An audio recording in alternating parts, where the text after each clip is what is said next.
Grammar, tense के बारे में हम जानकारी करते रहें। टेंस वैसे पीछे वीडियो हम बना लिए, लेकिन मैं अब सीधे हम शॉर्ट रूप में सारी चीज़ें एक साथ लेते हुए चलते हैं। टेंसेज है टाइम, समय और काल किसी विशेष भाषा द्वारा संचालित नहीं है। ये तो मानव की कल्पना है। वह मानव के समय या काल को 3 भागों में बांटा जाता है, अर्थात प्रेजेंट टेंस, पास्ट टेंस और फ्यूचर टेंस। वर्तमान काल, भूतकाल और भविष्य काल। टेंस का उपवर्गीकरण, प्रत्येक टेंस के 4 टेंस पुनः होंगे। आप चाहें तो एक वीडियो इसमें अपने बना रखा है जिसमें सारे, जैसे प्रेजेंट टेंस का प्रेजेंट इंडेफिनेट या प्रेजेंट सिंपल बोल दो, प्रेजेंट कंटिन्यूअस या प्रेजेंट प्रोग्रेसिव भी बोल दो, प्रेजेंट परफेक्ट और प्रेजेंट परफेक्ट कंटिन्यूअस। 4 इस प्रकार से हो जाएंगे। इसी प्रकार 4 पास्ट के हो जाएंगे, past indefinite, past continuous, past perfect और पास्ट परफेक्ट कंटिन्यूअस। इसी प्रकार फ्यूचर टेंस के हो जाएंगे, फ्यूचर इंडेफिनेट, फ्यूचर कंटिन्यूअस और फ्यूचर परफेक्ट और फ्यूचर परफेक्ट कंटिन्यूअस। इस प्रकार 12 टेंसेज हुए जिनका यहाँ संक्षिप्त विवरण, उनके गोल्डन रूल्स तथा उनके सूत्र फॉर्मूलाज दिए जा रहे हैं। अपन सबसे पहले प्रेजेंट इंडेफिनेट टेंस या सिंपल प्रेजेंट टेंस के बारे में हम जानकारी करेंगे। आशय वे वर्ब्स अर्थात वाक्य जिनसे वर्तमान समय में काम होना प्रकट होता है परंतु वर्ब से निश्चित समय का बोध न हो, प्रेजेंट इंडेफिनेट टेंस या सिंपल प्रेजेंट कहलाते हैं। प्रेजेंट इंडेफिनेट टेंस की पहचान क्या है? हिंदी में ऐसे वाक्यों की क्रिया के अंत में प्राय ता है, ती है, ते है आते हैं, अर्थात उनकी पहचान होगी इन के माध्यम से आते हैं। गोल्डन रूल है we, you, they, plural subject, boys, teachers आदि, इन सब के साथ में क्रिया की फर्स्ट फॉर्म आती है। गोल्डन रूल 2, ये फर्स्ट था 2, ही, सी, इट और सिंगुलर नाउन्स जैसे मुकेश है, बबीता है, एक नाम हो, थर्ड पर्सन और एक वचन। बार बार में मैं कहूँगा थर्ड पर्सन में आगे ही, सी, इट और कोई एक नाम, ये सब थर्ड पर्सन एक वचन के साथ वर्ब की फर्स्ट फॉर्म के साथ ऐसी है ये और लगाते हैं। फॉर्मूला इस सेंटेंस को बनाने का फॉर्मूला है, पहले सब्जेक्ट आएगा, फिर वर्ब की फर्स्ट फॉर्म आएगी, ऐसी है यस। अब जैसे कि आपने इसको देख लो, मैं जाता हूँ, आई गो हो गया।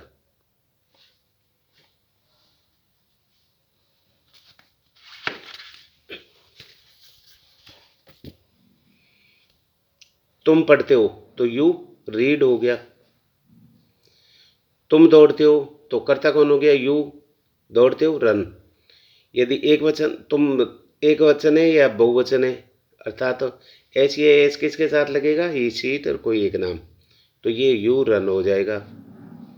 वे स्कूल जाते हैं, दे गो टू स्कूल। बच्चे खेलते हैं, बॉयज प्ले या चिल्ड्रन प्ले।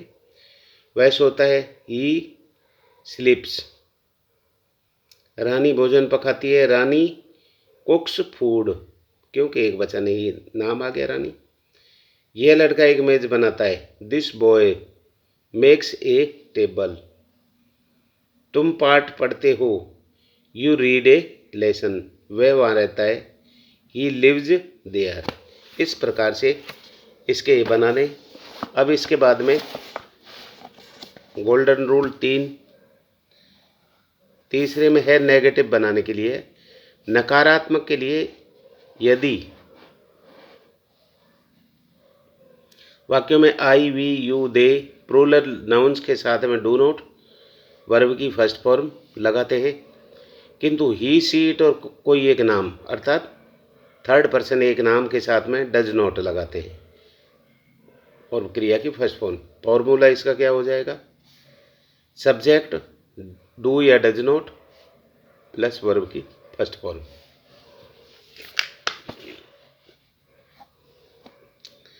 तुम नहीं दौड़ते हो, तुम नहीं दौड़ते हो तो क्या हो जाएगा?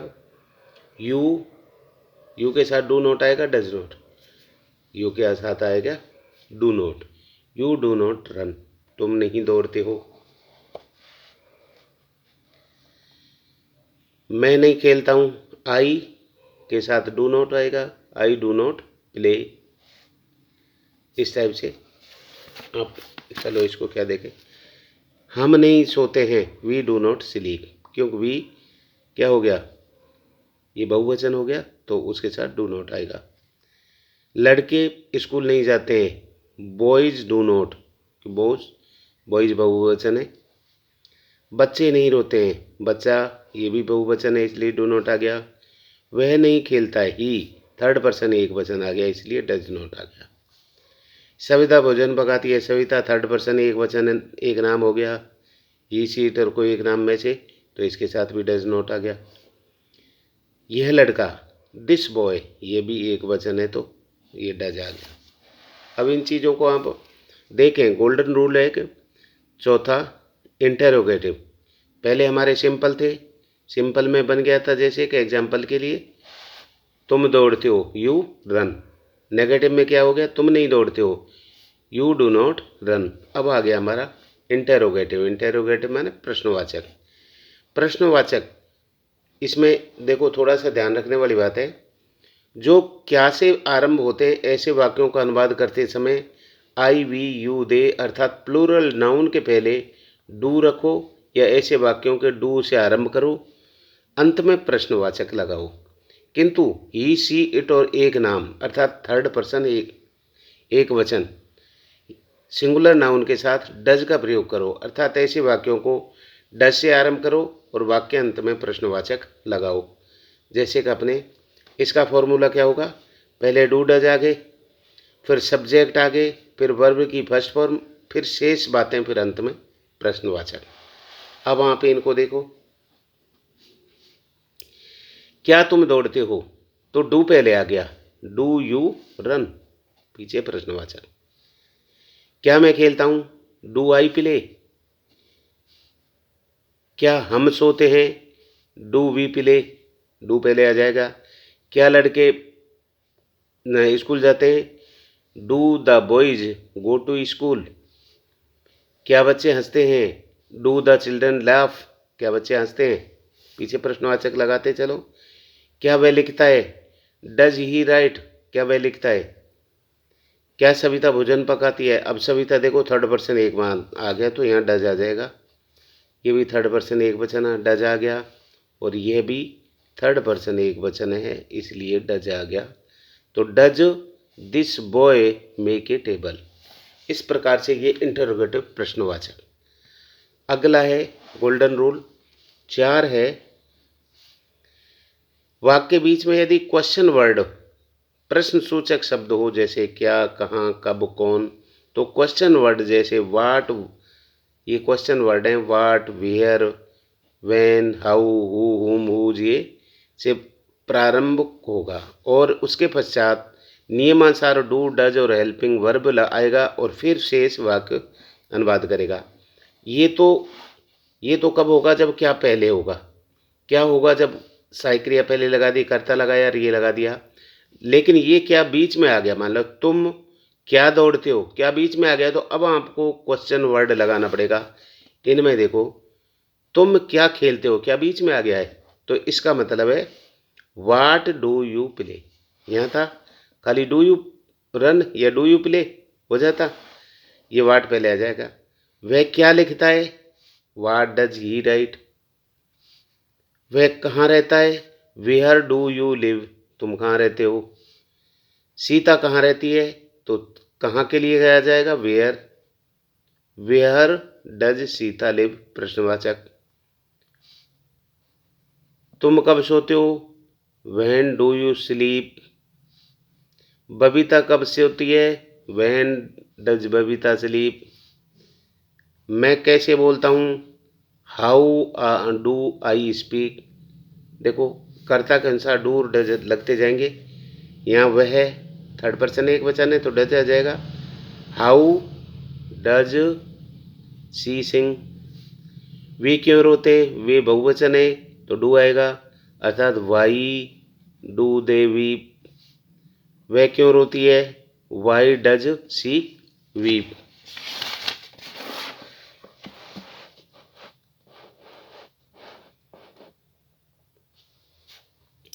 विशेष ध्यान दें, ऐसे वाक्यों में हु के साथ डू और डज का प्रयोग नहीं होता है, लेकिन नेगेटिव वाक्यों में हु के साथ आवश्यकतानुसार डू और डज आता है। जैसे हु कौन दौड़ता है? Who runs. क्या आ गया? तुम्हें कौन जानता है? Who knows you. मेज को कौन बनाता है? Who makes a table. लेकिन इंटेरोगेटिव नेगेटिव बनाते समय वर्ब में नोट लगाओ। जैसे क्या तुम नहीं दौड़ते हो? तो डू यू नोट रन। क्या मैं नहीं खेलता हूँ? Do I not play. क्या मैं नहीं सोता हूँ? Does he not sleep. क्या सविता भोजन नहीं पकाती है? Does Savita not cooked food. कौन पत्र नहीं लिखता है? Who does not write a letter. अब प्रयोग, प्रेजेंट इंडेफिनिट टेंस का प्रयोग आदतन हैबिचुअल एक्टिविटी की व्यक्त करने हेतु भी किया जाता है। इस कारण टेंस में क्रिया की बारंबारता और दुर्लभता दर्शाने हेतु क्रिया विशेषण एडवर्ब अर्थात क्रिया विशेषण अत्यधिक फ्रेज का प्रयोग किया जाता है।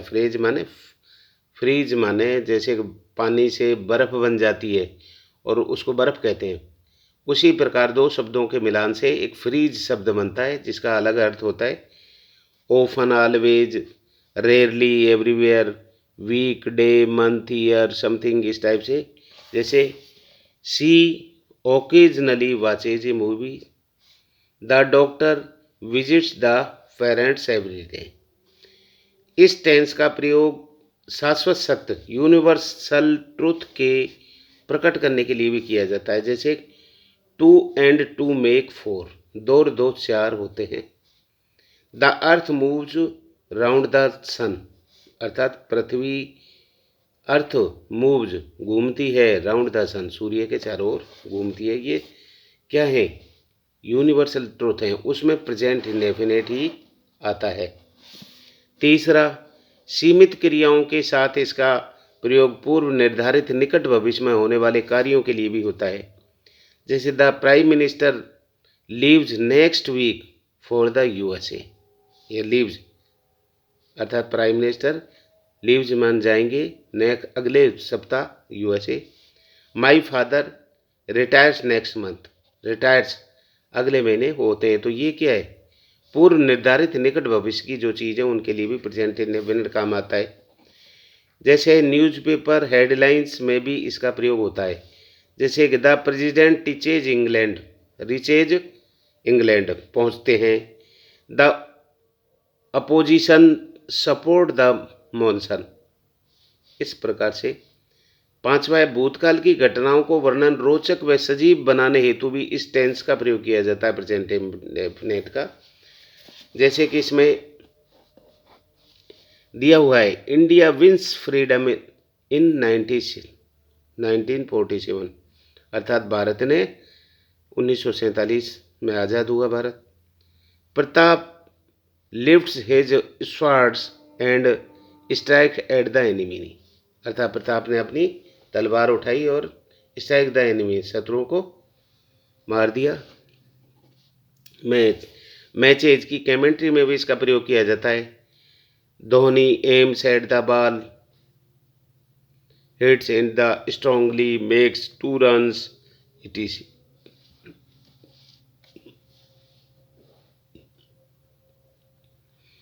किसी प्रयोग, एक्सपेरिमेंट और प्रक्रिया दर्शाने हेतु भी इसका प्रयोग किया जाता है। जैसे I takes some water in cup, put a little salt in it, stir water is the spoon, etc. जन्मजात गुणों के साथ when inheritation qualities, two enemies hate each other. दो शत्रु आपस में ईच अदर घृणा करते हैं। हेट मन घृणा। Parents look after their children. माँ बाप अपने, यहाँ देखो लुक आफ्टर फ्रीजल वर्ब बन गई है। लुक माने देखना होता है, आफ्टर माने बाद में, लेकिन दोनों को बनाते हैं तो लुक आफ्टर मन देखभाल हो जाती है। माता पिता अपने बच्चों की देखभाल करते हैं। अर्थात कहने का मतलब इन परिस्थितियों में प्रेजेंट इंडेफिनिट का प्रयोग होता है। नवा है, वैज्ञानिक या आध्यात्मिक या अन्य सिद्धांतों के साथ विद साइंटिफिक एवं spiritual and the other principles and theories. अर्थात इन में भी प्रेजेंट इंडेफिनिट का ही उपयोग होता है। कथन, कहावतें आदि के लिए भी विद क्वाटवांस प्रोवर्ब्स इटीसी इनके भी, जैसे Tilak says freedom is my birth right. अर्थात तिलक ने कहा, अर्थात आज़ादी मेरा जन्मसिद्ध अधिकार है। फॉर्चुनेट फेवर द ब्रेव, भाग्य बहादुरों का ही साथ देता है। ये इस प्रकार की जो कहावतें या कथन है उनमें भी प्रेजेंट आता है। जैसे कि यहाँ प्रेजेंट इंडेफिनिट है, यहाँ पर सेज प्रेजेंट इंडेफिनिट है। 11वां है, अवबोधात्मक क्रियाओं के साथ भी, जैसे with verb of the perception notice see which feel hear smell taste etc. I notice sadness on your face now. I notice मैं नोटिस करता हूँ, सैंडलेस अर्थात सैंडनेस तुम्हारे, सैडनेस माने दुखी, योर फेस तुम्हारे चेहरे पर मेरे को दुख महसूस हो रहा है। दिस मैंगो टेस्ट स्वीट, इस आम का स्वाद मीठा है। इस प्रकार की चीज़ों के लिए। 12 है, संज्ञानात्मक क्रियाओं के साथ with verb a cognition know suppose remember forget believe mean think understand trust. इन सब संज्ञानात्मक क्रियाओं के साथ भी प्रेजेंट इंडेफिनिट का प्रयोग होता है। जैसे आई ट्रस्ट यू, मैं आप पर विश्वास करता हूँ। शी नोज माई नेचर, सी माने जानता है, नोज मान जानता है, सी माने वह, माई माने मेरे, नेचर माने व्यवहार को या मेरे चरित्र को जानता है।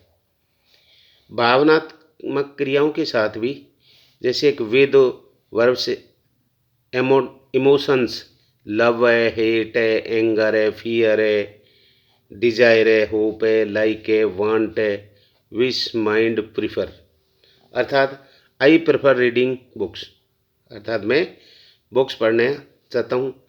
सी fears from darkness, she fears वह डरता है, डार्कनेस माने अंधेरे से। ये भावनात्मक इस प्रकार से है, इनसे भी प्रेजेंट इंडेफिनिट शो होता है। अन्य विविध क्रियाओं के साथ with some miscellaneous verbs appear, seem, resemble, matter, consist of the, contain और डिजर्व। सी ये क्या, resembles her sister. She deserve this post, वह इस पोस्ट को डिजर्व करता है। सशर्त आदेशात्मक वाक्य विद कंडीशनल इम्पेरेटिव, इनमें भी present indefinite. Work hard if you want success, यदि कठिन परिश्रम करोगे तो आप सफल होगे। गेट अप, खड़े हो जाओ। When you officer enter his office, जब ऑफिसर आपके वो ऑफिस में प्रवेश करें। नकारात्मक आदेशों के वाक्य में भी with negative imperative, don't disturb me, मुझे डिस्टर्ब मत करो। डोंट प्लक फ्लावर, फूलों को मत तोड़ो। अब जैसे एक्सरसाइज इसकी प्रेजेंट इंडेफिनिट की दी हुई है। Fill in the blanks with the right from the simple present from the verb. अर्थात फिल इन द ब्लैंक्स, खाली स्थान भरो, right from the simple present, present indefinite से फ्रॉम वर्ब। इसकी जो वर्ब दे रखी है इसे प्रेजेंट इंडेफिनिट। अब कर्ता कौन हो गया, सम पीपल, सिंगुलर एक वचन नहीं है, इसलिए इसका ईट का ईट ही आ जाएगा। पुष्पा थर्ड पर्सन एक वचन हो गया तो SEAS लगा दो। Plays PLAYS। The post office, post office एक वचन है, बहुवचन है, ये भी एक वचन है तो opens OPENS। The Mahatma Gandhi एक वचन हो गया तो फ्लोज, FLOWS।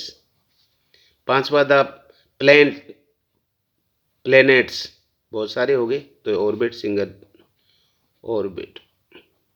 इस प्रकार से लाइक करें, शेयर करें, सब्सक्राइब करें। आप इसको अधिक से अधिक शेयर करोगे, मैं भी कोशिश करूँगा आपको बहुत अच्छी अच्छी चीज़ें एक्सपीरियंस के अनुसार इसमें लाने की कोशिश करूँगा। Thank you. शेयर करें, लाइक करें, सब्सक्राइब करें।